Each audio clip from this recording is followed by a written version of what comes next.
Acabei de ler o capítulo 258 de Jujutsu Kaisen, quem quiser tá disponível pra membros, e agora eu quero saber a opinião de Bruno Bandeira, tá? Sukuna revela sua segunda expansão de domínio e seu fuga contra o Itadori. Bora ver. Depois de receber 8 flashes negros do Itadori, Sukuna volta a recuperar a sua expansão de domínio e, ao que parece, conseguindo fundir o Santuário Malevolente e o Jardim das Sombras Quimera. Papo reto, foi isso mesmo que ele fez, mano. Mas estava incompleto, né, aparentemente. Sim, a expansão de domínio do Megumi, ou seja, uma fusão de 2 expansões de domínio em uma só. Ele não fundiu, isso foi tradução errada? Irmão, eu não me importo. Se Bruno Bandeira falou, eu acredito. Mesmo que esteja errado.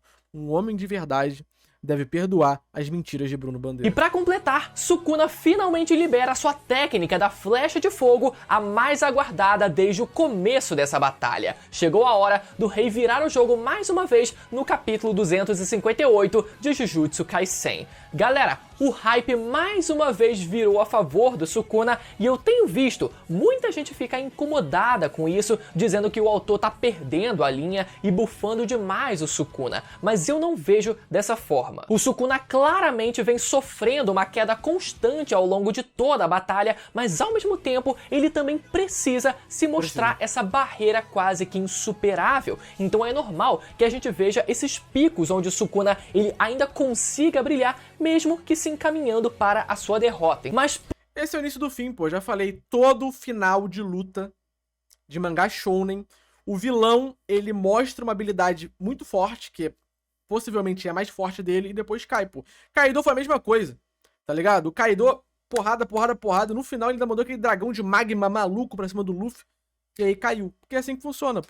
Por outro lado, apesar do Sukuna precisar subir o nível para que ele pareça ser esse oponente quase insuperável, nesse capítulo em específico, o Gege pareceu precisar usar mais uma vez o roteiro malevolente de leve a favor do Sukuna, que eu vou explicar para vocês ao longo do vídeo, e vai precisou nada, o Sukuna é bucha, tá apanhando aí. Outras coisas muito interessantes que também tivemos nesse capítulo, principalmente envolvendo os poderes do Itadori, que não eram exatamente como a gente pensava. Fica comigo até o final desse vídeo para entender melhor essa história toda e, como sempre, já chega... Cadê, meu amigo? Perdi o timing aqui. Já chega dando aquela dedada do Sukuna no botão do like pro YouTube saber que você quer continuar recebendo os vídeos aqui do canal, e lembra de conferir a sua inscrição com o sininho ativado pra gente continuar expandindo o domínio desse canal, beleza? Uma dedada de leve? Vamos lá, galera. O começo do capítulo explica pra gente como o Sukuna se tornou incapaz de usar a sua regeneração através da técnica reversa. Primeiro por causa das sequelas deixadas pelo Satoru Gojo e depois do último capítulo pelas sequelas deixadas pelo nosso menino Itadori. O Sukuna tá todo sequelado já, mano. O Sukuna tá mais pra lá do que pra cá. Isso significa que, com o Sukuna incapaz de regenerar as suas próprias mãos, não existe mais chance dele usar o corte dimensional contra os feiticeiros. O que não muda muita coisa, né? Já que todo mundo até agora, na verdade, já que todo mundo agora tá esperto e consegue desviar ou simplesmente tancar no peito aquele corte. Estão falando que esse kanji da flecha do fogo é um kanji que significa uma palavra estrangeira. Por isso, camino, que deve ser algo tipo caminho. É, tipo, é o camino. Camino, em espanhol, é caminho. Mas, assim, não é isso, tá? Provavelmente, não. É outra parada. Provavelmente, né? Mas para nossa absoluta surpresa, mesmo Sukuna tendo sido fortemente afetado pelos socos do Itadori desde o capítulo passado, vemos nesse capítulo o rei conseguindo novamente usar a sua expansão de domínio. A gente pode ver que o totem do seu domínio se encontra incompleto e completamente desfigurado, chegando ao ponto de algumas pessoas terem cogitado que o Sukuna teria mesclado o seu santuário malevolente com o Jardim das Sombras Quimera. Eu não tinha pensado nisso, mas faz sentido não ironicamente, na verdade. Mas acho que não foi isso, A expansão de domínio do Megumi, de tão bizarra que ficou a aparência daquele totem. Acho que só ficou, tipo, desfigurado mesmo, tá ligado? É incompleta. Por enquanto, nada foi confirmado ao certo sobre isso nesse capítulo, mas eu tenho, sim, um motivo bem forte pra acreditar nisso. Então segura aí que daqui a pouquinho a gente volta a falar disso. O que sabemos é que, por mais que o Sukuna tenha levado 8 flashes negros ao todo, ele também, galera, a gente precisa lembrar disso, ele também executou 4 flashes negros nos capítulos passados, então a liberação de energia do Só Sukuna porrada, tá? já tinha aumentado, o que ajudou ele a recuperar a sua expansão de domínio. Só que o detalhe é que não foi só isso que aconteceu. É explicado pra gente nesse capítulo que o Sukuna só conseguiu voltar a usar a sua expansão de domínio porque ele precisou realizar mais alguns votos improvisados, conseguindo assim manter a sua liberação de energia e o alcance da sua expansão como se elas estivessem no seu ápice. Mas agora eu te pergunto, que votos foram esses? Isso é algo que o GG ainda precisa explicar pra gente. Ele não pode só dizer que o Sukuna realizou uns votos aí e a gente não saber o que o Sukuna precisou sacrificar pra isso. Então vamos torcer pra que no capítulo que vem ele lembre de explicar essa parte pra gente. Ih, capítulo que vem não tem, né? Tipo assim, semana que vem não tem capítulo, pô. É Golden Week, né? Não tem One Piece, não tem nada. Duro. Eu acredito que ele vá sim. E é nessa hora, inclusive, que é explicado pra gente que o totem do domínio do Sukuna assumiu essa aparência bizarra por causa das sequelas deixadas pelo Satoru Gojo no cérebro do Sukuna. Ou pelo... Cara, foi o que eu falei, né? Eu acho que, tipo assim, o Sukuna vai ser derrotado em breve, tá ligado? Eu acho que esse aí já é a reta final, é o clímax da batalha, tá ligado? Eu acho que de alguma forma o Itadori vai conseguir superar o fogo do Sukuna e vai derrotar ele. Agora, como isso vai acontecer, eu não sei se vai ter ajuda do Hakari, se o Megumi vai acordar ali dentro do corpo dele. Porque é dito no início do capítulo ali que, tipo, a barreira entre o Megumi e o Sukuna foi afetada pelos socos de flash negro do Itadori e tudo mais. Então, sei lá, mano, pode rolar alguma coisa, tá ligado? Tem que ver, né?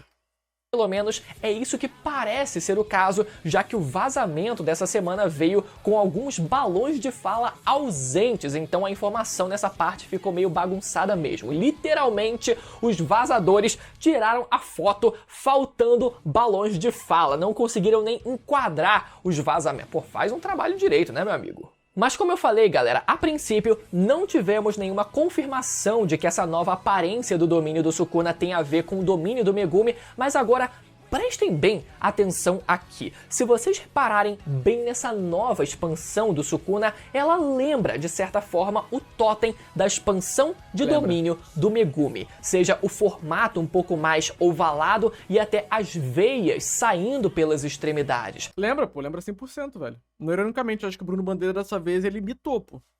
Ele trouxe aí, todo mundo riu dele, mas eu acho que ele tá correto. Na verdade, a aparência do totem em si nem sequer parece mais aquele santuário que a gente tá acostumado a ver do Sukuna. Então a causa disso poderia muito bem ser uma influência, de certa forma, dos Shikigamis da técnica do Megumi. Podem Ou o Megumi tá acordando, o gigante acordou. Tá voltando. Comparar as duas imagens aí na tela. Inclusive, uma outra coisa aqui. O nome da expansão do Megumi se chama Jardim das Sombras Quimera. E uma quimera, como a gente bem sabe, é a junção de mais de uma criatura junta. Muito parecido com o que a gente vê nessa nova expansão do Sukuna. Com esses olhos, bocas 100%. E rostos completamente misturados e sem a gente conseguir entender ao certo o que tá acontecendo no meio dessa mistura. Então, galera, não é brincadeira. O Sukuna parece ter realmente conseguido mesclar as duas expansões de domínio que ele tem em sua posse. Inclusive, esse é um ótimo argumento para dizer, né, no caso aqui em tese pelo menos, né, um argumento para a gente lembrar que o Sukuna ele ainda pode usar muito bem a técnica das 10 sombras caso ele queira. Essa é a mistura do Brasil com o Egito, pô. E pelo visto aqui, só pra fazer uma graça, só um pouquinho do vazio ilimitado já embaralhou o cérebro do Sukuna todo, que o cara tá invocando dois domínios misturados ao mesmo tempo, sem nem saber, provavelmente, né? Mas, de qualquer forma, galera, fora brincadeira, depois da tradução oficial e caso a gente tenha mais explicações no próximo capítulo, eu volto a tocar nesse assunto com vocês pra ver se essa tese ela tem algum fundamento de fato ou não, se ela vai ser confirmada ou não. Cara, Bruno Bandeira é gênio, né?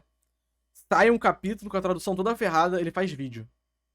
Aí ele diz, se a tradução mudar, eu faço outro vídeo. O cara vai farmar 2 vezes com o mesmo capítulo. Gênio, gênio. Mas por enquanto, o efeito da expansão de domínio do Sukuna nesse capítulo foi basicamente o mesmo de sempre. Então, por mais que exista essa possibilidade de mescla de expansões de domínio, o efeito continua o mesmo até então. Seguindo o capítulo, então, a segunda parte dele envolve mais um flashback, dessa vez contando um pouco do planejamento dos feiticeiros para a batalha contra o Sukuna, em especial planejando formas de lidar com essa expansão de domínio do Sukuna, né? Pelo menos a expansão de domínio normal do Sukuna. Vemos então os feiticeiros discutindo a importância deles serem capazes de usar a técnica reversa para eles poderem se curar dos cortes do santuário e também a importância deles serem capazes de usar técnicas antidomínio como o domínio simples para se protegerem. Detalhe que nessa hora tem um diálogo muito engraçado que é o Hakari, que é quem justamente fala que eles precisam ter a técnica reversa e tal. Não, galera, vocês precisam ter a técnica reversa pra se curar e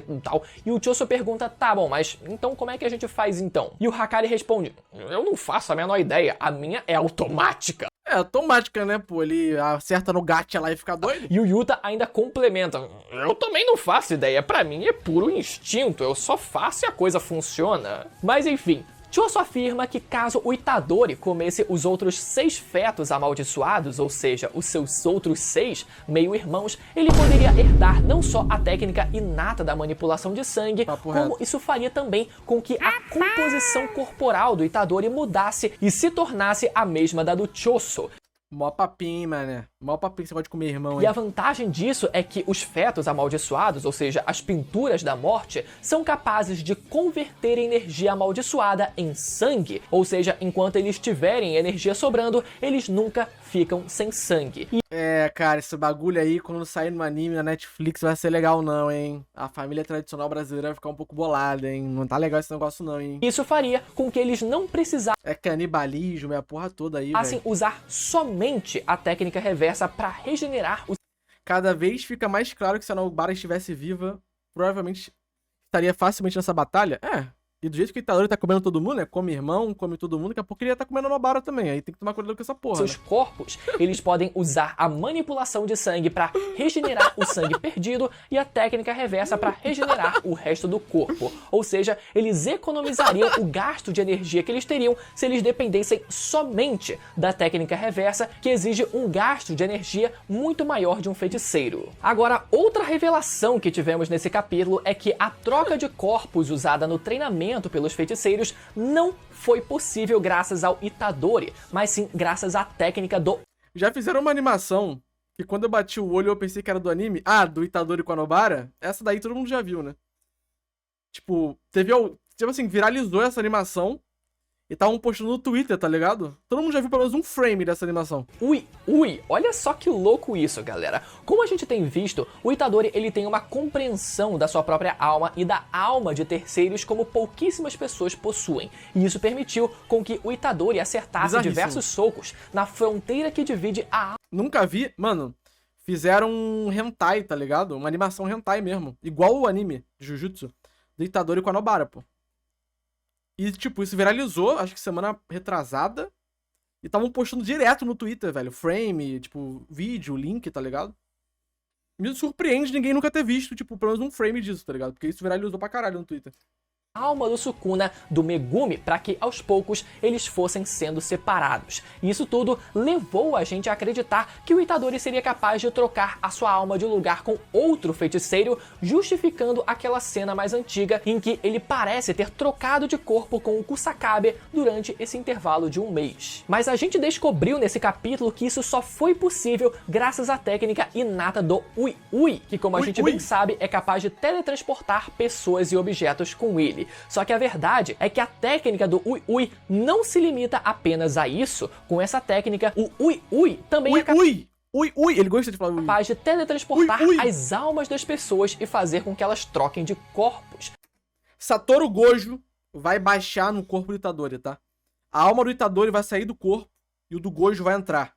E aí o Gojo, né, no corpo do Itadori vai ativar os 6 olhos, vai ativar o Mugen, vai descer o sarrafo no Sukuna e vai falar: eu falei que ia vencer. E numa despedida épica, a alma do Gojo vai embora, o Itadori vai voltar, o Itadori vai chorar olhando: Sensei! E o Gojo vai falar: eu sou Jujutsu Kaisen. Vai ser tão emocionante, velho. Vai ser doideira, tá? Agora, minha opinião sobre isso, eu não sei se o Gege ele já pretendia fazer com que essa fosse uma habilidade do Ui, ou se ele pensava em fazer com que isso fosse algo do próprio Itadori e a gente acabou se confundindo no final das contas. Mas, pelo visto então, ficou mais difícil da gente ver acontecer o Itadori transferindo a sua... Aquele momento Jojo, tá ligado? Que a pessoa aparece lá no céu, o rosto da pessoa, e o Jojo olha pro céu e fala. E aí desce aquela lágrima assim, e aí... Tchau. Vira nuvem, né?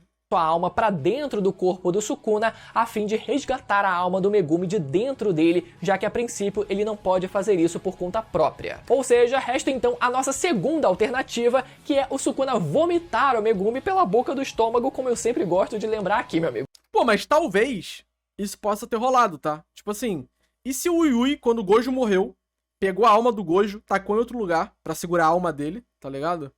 Enquanto tentam dar um jeito no corpo dele, pra ver se volta, assim, o corpo. Tipo, vamos ajeitar o corpo dele aqui, consertar o corpo e tacar a alma de volta, pra ver se volta a vida. Será que rolou isso? A gente não sabe, pô. Aquele momento que o Gojo desliga, desligou, tá ligado? É porque tirou a alma do corpo, morreu. Aí bota de novo, tá ligado? Será?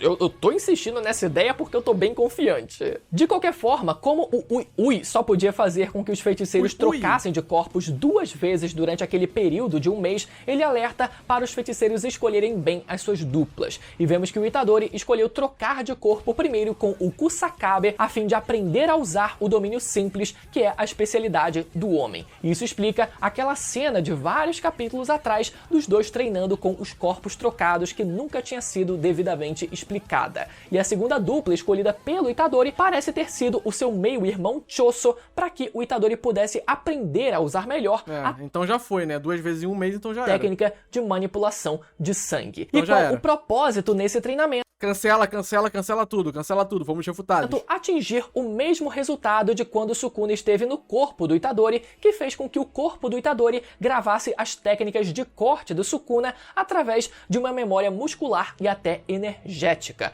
Então, com o Kusakabe usando seu domínio simples no corpo do Itadori, o Itadori teria uma maior facilidade em aprender a usar essa técnica por conta própria, e a mesma coisa com a manipulação de sangue do Choso. E finalmente, como resultado desse treinamento, voltamos para o presente e vemos o menino Itadori se defender da expansão do Sukuna usando o seu novo domínio simples.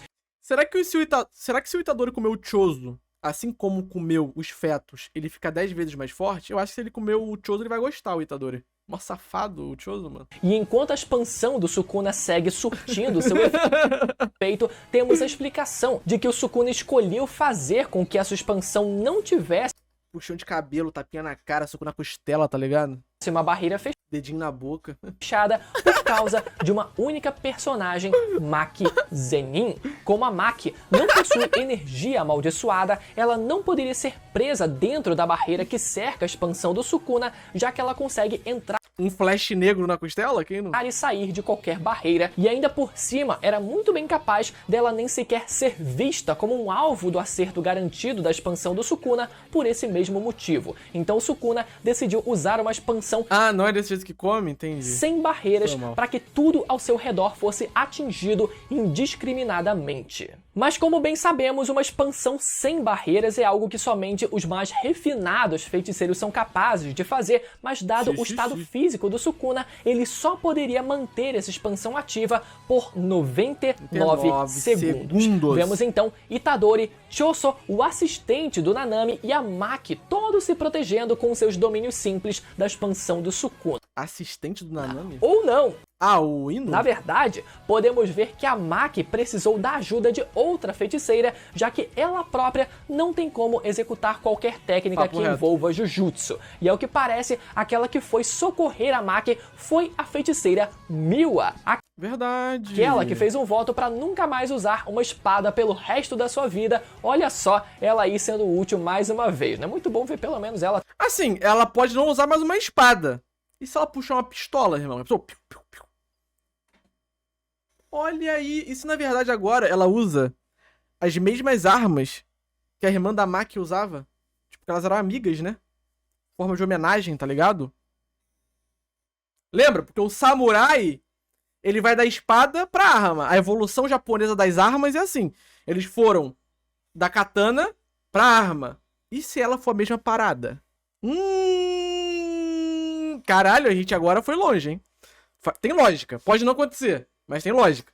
Tendo uma mini participação nessa história. Mas mesmo sendo apenas 99 segundos, podemos ver o domínio simples do Itadori começando a ser afetado pelos cortes e começando a rachar, até que ele acaba sendo totalmente cortado e até perdendo uma de suas pernas. Não! Mas assim como em jogos mortais, esse é um preço pequeno para se sair vivo de uma situação como essa, correto. e Itadori demonstra felicidade por ter conseguido E dá aguentar risada. até o fim. Mas infelizmente, como a alegria de Itadori dura pouco, na última página vemos o rei finalmente usar a sua técnica de chamas, a sua flecha de fogo. Chegou a hora do rei lembrar que suas chamas são até mais quentes do que as chamas de um especialista como o Jogo. Muito correto. foda esse final, galera, e eu vou dizer pra vocês que o timing que o Sukuna usou essa técnica foi muito suspeito e muito específico. Isso porque semana passada tivemos a revelação da existência do irmão gêmeo do Sukuna e eu até levantei a possibilidade aqui no canal da técnica inata do Sukuna serem na verdade duas técnicas separadas, sendo uma Sim, delas a do antiga irmão. técnica do seu irmão. E eu levantei a possibilidade justamente da técnica de fogo ser a antiga técnica do irmão gêmeo, já que de forma geral o Sukuna costuma usar sim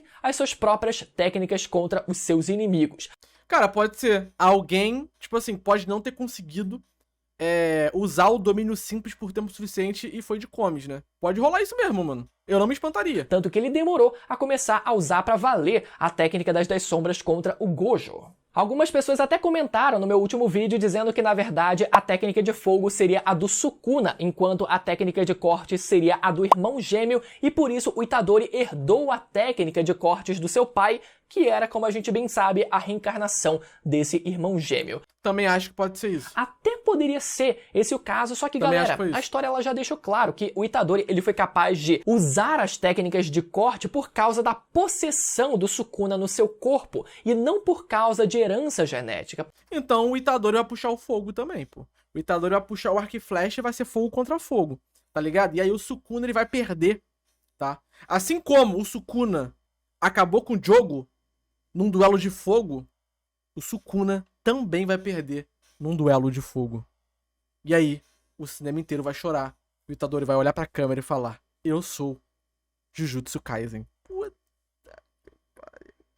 Por isso eu digo que faz muito sentido Arrepiei. pensar que a técnica de fogo Arrepiei. seja a técnica original do irmão do Sukuna e que o Sukuna só esteja usando agora essa técnica depois da gente ter tido a revelação da existência desse irmão gêmeo. Vai ser flecha de fogo versus flecha de sangue. Itadori vai usar o sangue perfurante, então o Itadori vai morrer, né, meu querido? Bom, semana que vem não teremos capítulo, mas vocês podem ficar atentos que teremos vídeo de Jujutsu aqui no canal. Como eu sempre, eu quero muito Brabo. ler os comentários de vocês sobre esse capítulo aí embaixo. Eu tô sempre dando um coração nos que eu acho mais legais. Legal. E caso você queira entender melhor mais esse papo, né, de irmão gêmeo do Sukuna, eu falo mais sobre isso nesse vídeo que vai aparecer na tela agora pra você ir Brabo. lá assistir, beleza? Até a próxima, tchau!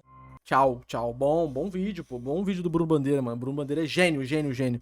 Eu adorei, adorei, adorei. Eu acho que é isso aí que vai rolar. Quem quiser ler o capítulo, meu react, membros, só ir lá, que tá lá. Boas teorias, genial.